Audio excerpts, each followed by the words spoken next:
So KCR గారు మళ్ళీ అధికారంలోకి వచ్చే వరకు చెప్పులు వేయనని చెప్పి అవును సో ఆ నిర్ణయం తీసుకున్నారు.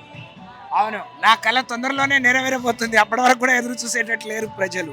ఇప్పుడే మా ముఖ్యమంత్రి కేసీఆర్ త్వరగా అధికారంలోకి రావాలి, మా ఆలన పాలన చూడాలని చెప్పి 1000 కళ్ళతో ప్రజలు ఎదురు చూస్తున్నారు. నేనే కాదు, నాలాంటి అనేక మంది మరి భగవంతుడిని ప్రార్థిస్తున్నారు, మనస్ఫూర్తిగా కోరుకుంటున్నారు. ఆయన నిండా నూరేళ్ళు ఆయుర ఆరోగ్యాలతో ఉండాలని, తిరిగి రాష్ట్రానికి ముఖ్యమంత్రి కావాలని కోరుకుంటున్నారు. చాలా మంది పార్టీతో అనుబంధం ఉంటది, కానీ ఒక బాబుతో అనుబంధం ఎంత ఉంది మీకు అనేది మీరు తీసుకున్న నిర్ణయమే కనిపిస్తుంది.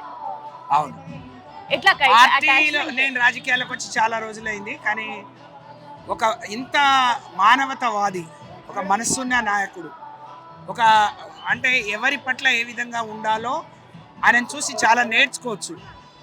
ఆయన ఒక డిక్షనరీ.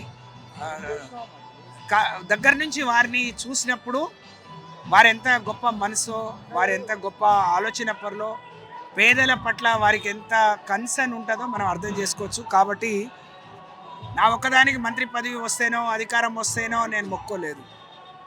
నేను గిరిజన కుటుంబంలో నుంచి పుట్టాను. నాలాంటి అనేక మంది పిల్లలకు ఆయన ఒక తండ్రిలాగా, ఒక మేనమామలాగా, ఒక అన్నలాగా, ఒక పెద్ద కొడుకులాగా వారు అందించిన సంక్షేమ ఫలాలు, వారు అందించిన స్ఫూర్తి, ఆడపిల్లల్ని అమ్ముకునే రోజు నుంచి, ఆడపిల్లల్ని కడుపులోనే చిరిమేసే రోజు నుంచి, ఆడపిల్ల పుడితే మా కేసీఆర్ ఉన్నాడు అనే ఒక నమ్మకం, భరోసా కల్పించే విధంగా వారు వాళ్ళను ప్రోత్సహించిన తీరు, వాళ్ళకి ఆ నమ్మకం విశ్వాసం కల్పించిన తీరు, అది ఎన్ని జన్మలు ఎత్తినా నేను ఇట్లనే ఉండిపోయినా అది నాకు తీరదు.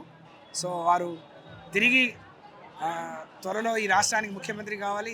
అనేక మంది ఆడపిల్లల పేదవాళ్లకు నేనున్నాననే నమ్మకాన్ని కల్పించాలి. ఆ శక్తి ఆ భగవంతుడు వారికి ఇవ్వాలని మనస్ఫూర్తిగా.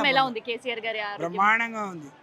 మా అందరి ఆయుష్లు పోసుకొని మరింత దృఢంగా, మరింత శక్తివంతంగా బయటకు వస్తారు. చాలా బాగుంది.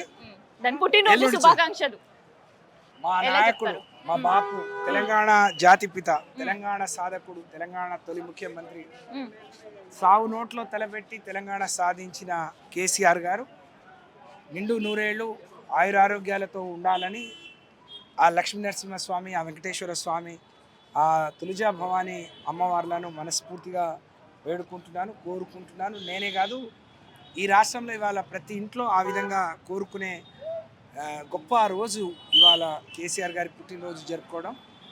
నిజంగా అందరి ఇంతమంది ఆదరాభిమానులు వారు చూడగొనడం అది వారికే చెల్లింది అని చెప్పి నేను తెలియజేస్తాను. సో ఇది గతంలో మనకి సత్యవతి రాథోడ్ మనం మంత్రిగా చూసాం, కానీ ఇప్పుడు ఎప్పుడైతే తెలంగాణ రాష్ట్రం ఏర్పాటైందో సో అప్పటి నుంచి కూడా బీఆర్ఎస్ నుంచి అనుబంధంగానే ఉంటున్న విషయం కూడా మీకు ఎరకనే.